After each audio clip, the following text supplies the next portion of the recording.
You want to talk about a little bit of movie news? Sure. One was that Tarantino has announced his final film. Right. It's was it the Movie Critic? Movie Critic. Critic, yeah. And I don't think we know anything more than that. No. Is it an adaptation of the that cartoon, The Critic? It stinks. So this guy, Sherman, he says everything stinks, all right? But that doesn't mean that it stinks, okay? It stinks. I'm, of course, looking forward to it. And you know what? I think I support Tarantino's decision here. I think, like, that leaves him with time to live after all of his movies. He gave everything the movies. We got a lot of... he made written and directed by Quentin Tarantino like 10 times. Right. I'm pretty impressed by everything he's done. And the fact that he's also going to bookend it, he's like, I'm going to market it as my last movie, is kind of a fun, cool aspect to it too. Right. Yeah. I'll be down. I kind of wish he did do like a Star Trek or something, like just something random like that. Yeah, like maybe not as his last film, but like he was talking about how he's like, oh, I want to do a Star Trek film, and I would want to see what that looks like in an alternate universe. I probably should read his book, right? Oh yeah, he has one. I thought it was interesting. He made a novelization of Once Upon a Time in Hollywood. Yeah. Yeah. So it's like, I love shit like that. I think that's awesome. Did you, when you were a kid, did you read the like the children's novelizations, the ones that had the Polaroids in the middle? You know, the production stills. I definitely skimmed the production stills. I remember trying to. I don't know if was The Fugitive based on a book or was that novelization. I remember looking through that one and trying to read and imagining Harrison Ford while I was reading. Well, it's still, I believe it was a novel. They adapted it, and then the movie got a novel. That's like a Street Fighter, the movie, the game. The good game, yes. But they actually still have. I don't know if you've run into these yet, but they do still have the Scholastic Book Fairs. Oh, really? Oh, yeah, I went to her Macumber school, and sure enough, there's a big old toy store of books. When I was a kid, it was all about the book covers for your textbook, like the neon green, you know. Yeah, I remember there. That's probably where I got a bunch of Goosebumps, but I also got. I did get a golden book of The Legend of Zelda, and it's in that.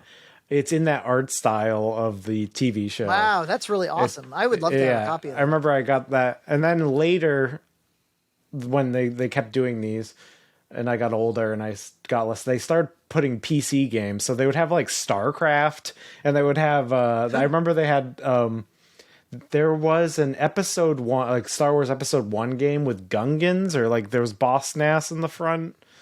And I think I actually picked it up, and it's like a really shitty Sims type game.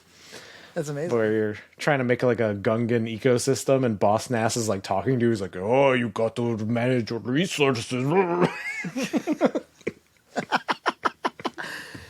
of those, that our friend Dan talked, like I feel like he's really in the pocket of this, but some of those episode 1, that period of episode 1 multimedia, there was on my EverDrive, I was playing a bit of like a Star Wars game I never hear about, which is like Battle for Naboo. Right. You ever play it? No. Yeah, I mean, it's not that different than Rogue Squadron, which is an amazing game. I mean, I think it's the same people. Yeah. It's just a little... just a total side note, I was thinking the other day about how, like, it's kind of weird how the Dreamcast... You think of it as a GameCube PS2 competitor, but it's not quite. It predated that. It was kind of caught between N64 and PS2 era. Right, yeah. And so, like, that's why, like, the N64 Pod Racer is also on Dreamcast. Yeah. But Dreamcast has, like, it came out in 1999. So it was like a year before the PlayStation 2 and 2 years before the GameCube. Yeah. So it was in between. So it was kind of like a stopgap in a lot of ways. That's why most like emulators can play it, because it's not as powerful as those ones, and yeah. But it was positioned fairly well, because it, like, if you were blown away by the N64, and then only a couple of years later, you got to be blown away again and be like, oh, this is way better than the N64. So, no.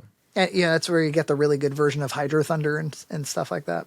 Yeah, I do remember Sonic Adventure. I played that, and there was the scene, the part of the level where he runs toward you, and the whales are like crashing into the bridge. I was just like, "This is amazing! Yeah. This is the best thing I've ever seen." Yeah, I remember I showed my dad the opening cutscene as if he'd care. I was like, "You guys see this? You gotta see this. This is cinema." So, speaking of cinema, the other piece of news was that Ben Affleck announced that he will not be directing anything for DC. Yeah. And he was pretty forward about it. Yeah, he's like, I don't want to do whatever they're doing or whatever. He's like, nothing against James. Nothing against James, but whatever they're doing, I don't want any part of it. Like, I couldn't imagine myself interested in the slightest bit.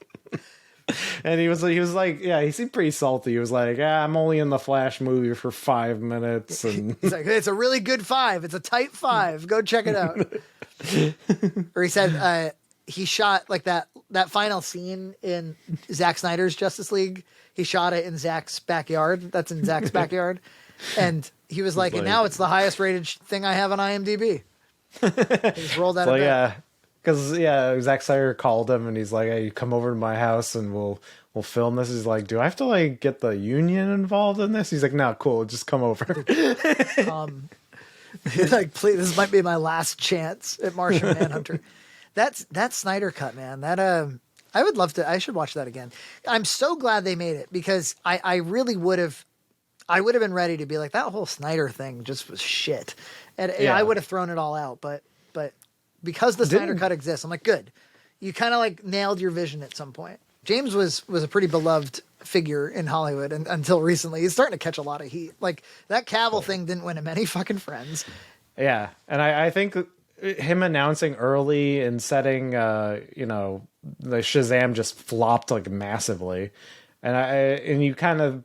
You wouldn't be surprised because Black Adam, it didn't do well, and then he just comes out. He's like, all that stuff is shit, and I'm gonna do new stuff, and I don't know. I don't think that the whole thing. Yeah, I don't think it inspires a lot of confidence in the people who would go like diehards who would go see DC movies and who would have word of mouth from that. So I do think this is the same studio that like. They'll trash your whole movie. So like, you just got to be glad that it got released and move on. True. It's true. It is kind of, it's just so weird because there's so many films. There's so many films that are coming out. There's Shazam. There's Aquaman. There's Blue Beetle. There's The Flash. It's like, there's a lot. There's a lot coming out. It's like, so I would have announced like a Superman. Just be like, I'm working on a Superman. Let's do that. Just look forward to that. Yeah. And then you leave it at that. But he announced this whole slate of tedious shit. It's so true. And I think Marvel could use a David Zasloff to come in there and write off for taxes every last one of these Marvel. It's clear that like the Marvels ain't gonna do it, guys. No, and what else? All the other shit they have planned. All the other, they're doing a Daredevil, which is going to be 18 episodes. And that might do well, but like that might do well. Agatha Harkness, Ironheart, Echo. No, well we just heard that yesterday that Victoria Alonso was fired, right? Yes. So. A lot of people are saying that she's the architect of a lot of the things we've been seeing recently. She's been with the company since 2006, so she's been there since the beginning of Iron Man stuff. Yeah, right. And I get the impression. So the going theory, or one I've heard, or one I've maybe riffed off of, is that James Gunn was supposed to be the Kevin Feige, or really kind of take over for Kevin Feige. That's why I used to always hear about like they're going to go cosmic. James Gunn was going to do that. Yeah. And then he got canceled, and then that sent the whole thing into a tizzy. Then add COVID, add Disney Plus to the mix, add Kevin Feige being like, I got you to Endgame, I'm done. And so like I think he's just a figurehead now. And I think he put Victoria and Louis Despacito, that other guy. Yeah. There's a few like heads of Marvel that kind of he put in charge. And I think they're really responsible for the current slate. And I think Iger knows it. Iger, who of course was the one that was like, why don't we make 17 Marvel projects per year? Cha-ching, cha-ching, cha-ching. Yeah. And I think Ant-Man really had to do well, and it did not at all. And they have to. I heard they have to fire 4,000 people by like the beginning of April because it's like they're burning money. But the question is, like, if everybody now is on the same page, if we're all going to be adult enough to agree that this stuff sucks, not just be in denial about it, they still have the problem of like you got like 10 projects that are doomed to fail that you've greenlit and I believe that you've shot by this point. Like, what are you going to do with all this shit? You know, it's the same problem DC had. Like, what are you going to do with all this shit? And the Marvels, they've already spent like $300,000 on it, and I think it's going into reshoots again, or 300 million. 300 million on it, and it's going into reshoots again. So, million. Yeah, all you can really do with reshoots is maybe add some characters that the audience will actually like. What, you don't like Brie Larson, and Monica Rambeau? I thought Ms. Marvel was fine. I was gonna say she's your best bet. Like she's the most charismatic of those three. Yeah, center her, maybe make it her story. That would be your best bet. But there, if this was purely business and you looked at the numbers, the ratings for Ms. Marvel on Disney Plus, like you wouldn't be having her helm a movie. No. I saw something yesterday. It was like, reports are out. The Mandalorian season 3 is doing 56% worse than season 2, but 28% better than Andor, but 2% lower than Boba. I was like, what? I was like, give me a point of reference here. It's 2% lower than Boba. It's 2% lower than Boba. 56% lower than season 2, but 28% better than Andor, which did very poorly. But 75 points down from Obi-Wan Kenobi.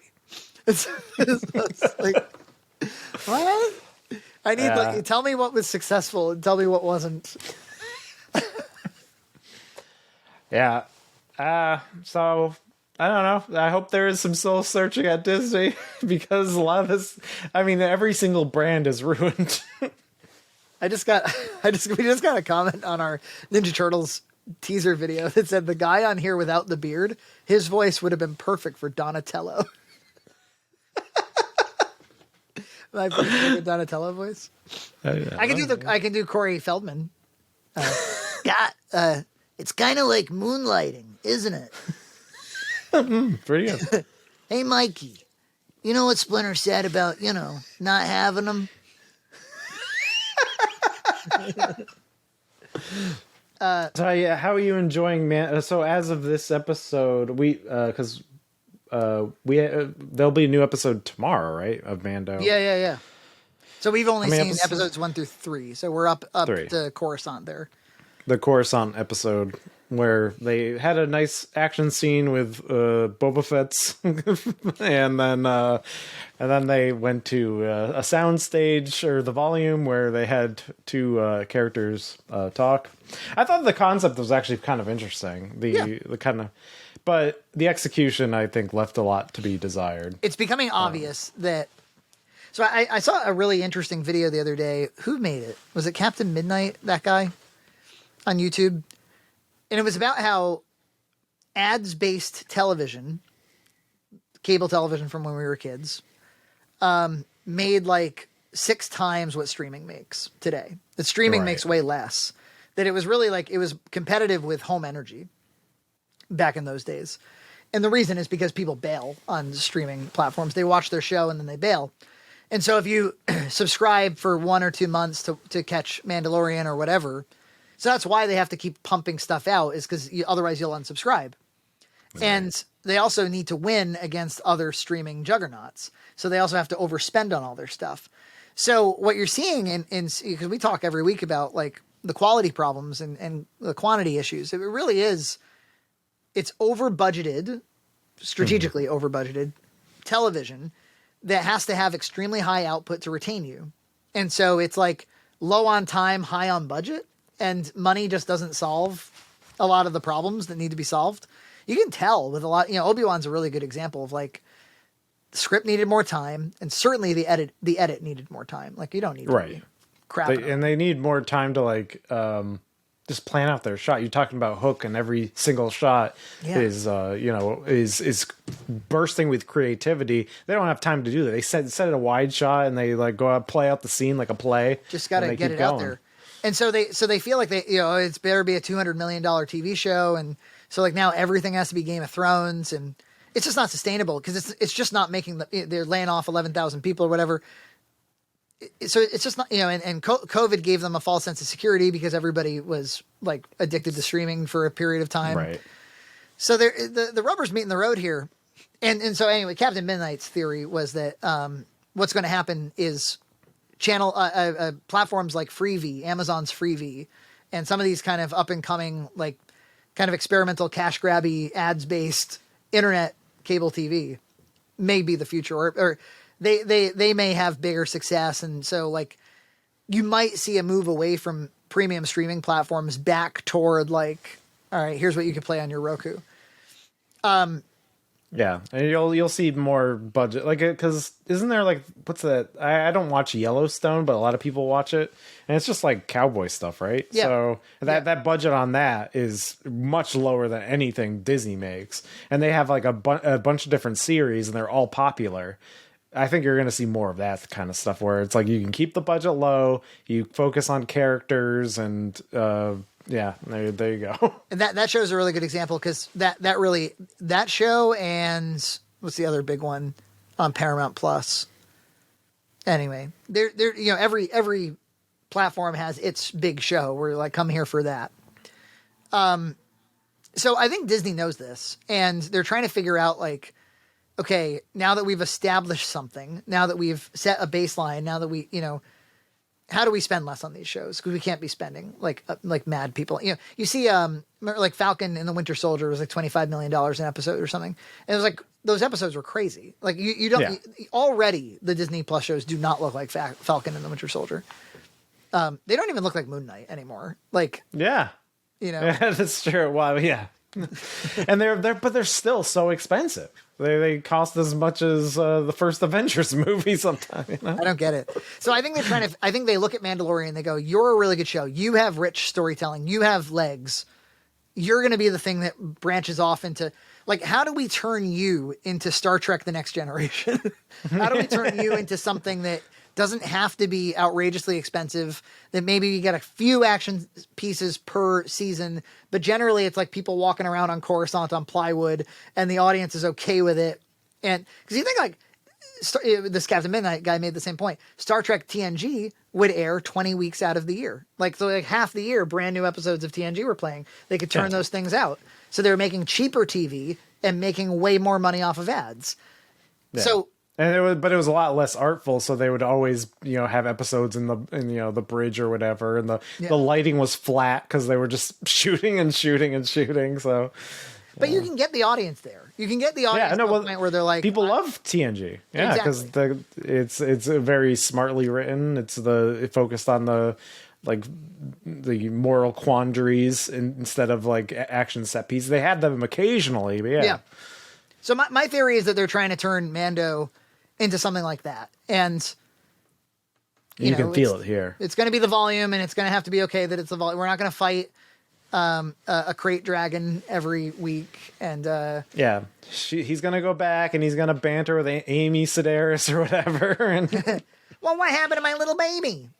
My baby. I don't need to see her ever again. The Jawas are ripping people off. Hey, come on, don't rip me off. Like, Dr. Lanenheim. She's in Clerks 3, and she's the same character. You're having a massive heart attack. So, but anyway, yeah, I think that people seem disappointed by the show so far. It's a little on the go to the water. There's a monster in the water. Go back to the planet. It's a little like bullshitty so far. But, especially the first episode. I was kind of into it because when he gets to the planet and Carl Weathers, he's got like the robots holding his cape and shit. And it's like it felt pretty cool. But then he starts to be like, I need a robot. We need to get the motivation core with the robot, and then we're gonna go to this planet so we can check the level. Yeah, it's getting to be like it's like I'm playing The Witcher or something, and I just got some quests, and I have to go complete. Yeah, I the actually quest. forgot about that IG-88 thing already. Where I'm like, oh, I know, that was weird, wasn't it? It's like he was like, I need his memory core, and then he just doesn't. He gets another robot. It's like it fucking has to fine. be a droid I trust. No, it doesn't. Never mind. No, it Sorry doesn't. that we wasted any of your time. Yeah. So, but look, I like that character. I like that world. I still think that, like, for me. Oh, you know what? Here's what happened. They made the first episode. Disney's like, you got to just make it like a bunch of soundstage stuff on a budget, and then they're like, okay, we can't do this like epic with IG-88 or whatever. We gotta do Coruscant drama. They have to deliver the news to IG-88. He's like, oh. Well, that's like Taika, right? But yeah, there's a dogfight at the beginning of episode 3 that I thought was really good. I was like, this is great. Yeah. There was another one in the middle of the middle of episode 1 that was really good. Yeah, they got the pirates and stuff. Yeah, exactly. I like what they're doing with Bo-Katan. I think that's kind of interesting that she, has kind of given up, and then she basically sees, the mythosaur there. So it's like a Christian who's skeptical seeing Jesus on Earth, being like, Right. oh, maybe there's something to this whole religion thing. So it's an interesting plot line, and I thought the Coruscant stuff, especially because in the sequel trilogy, the New Republic's so ineffectual, and it's kind of interesting. It's like, oh, they have holdover elites from the Empire, and they have this amnesty program, but it seems kind of like a joke. And so it's I think that all that stuff's really cool. And I like that the New Republic is disorganized and kind of crappy and like, a little bit and cruel stretched in their thin. compassion. Yeah. Yeah, and stretched thin, because there's like, we're decommissioning all the Rebel Alliance things, and we're decommissioning all the Imperial stuff, and it's like, we have this brilliant scientist, and we're giving him paperwork. I've always wanted to see that's always been in my head, which is like, what about all the people that, like, ordinary citizens, where the Empire actually worked out pretty well for them? That's always like an interesting. You see that throughout history, where you're like, yeah, we were the bad guys, but things were pretty good for me. Yeah. So I continue to have a theory that Mandalorian and anything live action that Favreau and Filoni are working on is the best Star Wars you're going to get. Yeah. And this felt like, especially the Coruscant episodes, felt like, oh, this is just the Star Wars show. Yeah. I'm going to get some Star Wars stuff. It's going to be kind of fun. It'll be more and more on the volume, but that's okay. As long as it's going somewhere. I'm 100% okay with, like, just don't make movies. Don't bother with the movies. These are cool. Yeah, let's just stay here. I don't think they're going to even bother with movies for a while. Yeah. They want to play Especially if they're firing all these people, they're not going to just stick. It's not going to be a priority. Because even though Andor had a lot of things going for it, it still just, it didn't feel like, I keep saying it wasn't Star Wars-y. I think what I mean by that, I've been thinking about it a little bit, is that there's no sense of myth to it. And like, myth is all around Mandalorian, between like the Mandalorian Creed and of course the Jedi, and even like the archetypes of like the child and the sort of Sigma male, and there's tribal stuff, there's the Tuskens, there's the country western stuff on Tatooine, there's in Boba Fett, there's Dances with Wolves. Like there's myth all around everything Filoni's doing. That's what you want in Star Wars. That is what it is. There's samurai with Ahsoka, and I imagine Ahsoka will be really strong. So yeah, that's what you want. Yeah, and I assume they'll do the because you saw the hyperspace whales in one of the episodes. Oh, super cool. That's related to Thrawn. That's related to Thrawn and Ezra from Rebels. So I think they're going to bring that stuff in. Yeah. Subscribe to Red Cow Entertainment on Patreon for full episodes every other week.